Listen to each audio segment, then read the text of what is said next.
ননামালি রান্না করে সব লোককে স্বাগত জানাই। আজ দেখো আমি কি রান্না করবো। এই যে মাছটা ঝাল দেয়া, এই যে তার মশলা।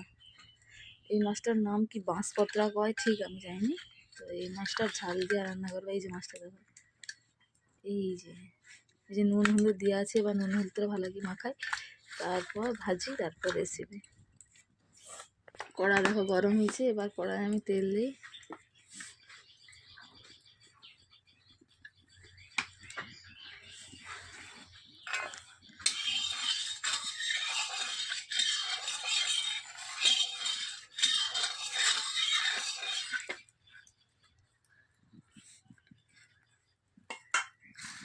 একে একে কিন্তু মাছগুলো সাজিয়ে দেবো।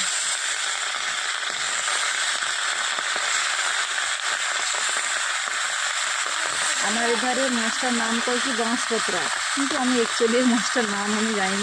আমাদের ঘর ধারে এধারে কয় বাঁশপত্রা বলে গেছে। মানে যদি জানো তো একটু কমেন্ট করি সেই বছর মাছটার নাম কি। হ্যাঁ গো, মাছ ভাজি তারপর তো দেবো।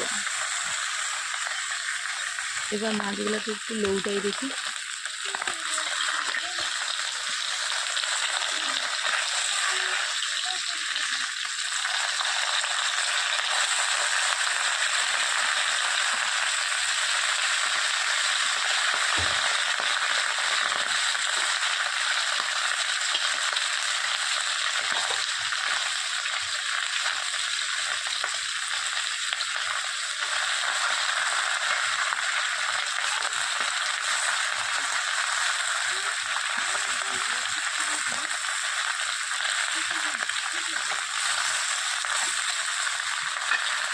এই যে দেখো সেই মাছগুলো উঠিয়েছি, এই যে এরকম লাল লাল করে ভাজছি মাছটা দেখো।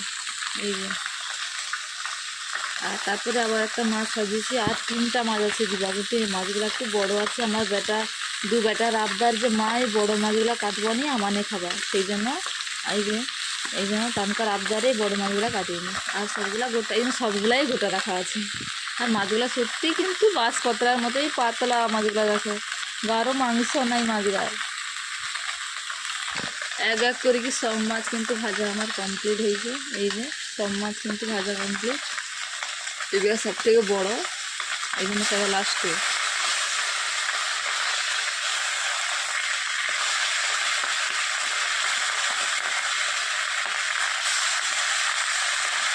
একটা আমার ছোটো বেটা খাবে, একটা আমার বড়ো বেটা খাবে, আর একটা আমার শ্বশুর মশাই খাবে।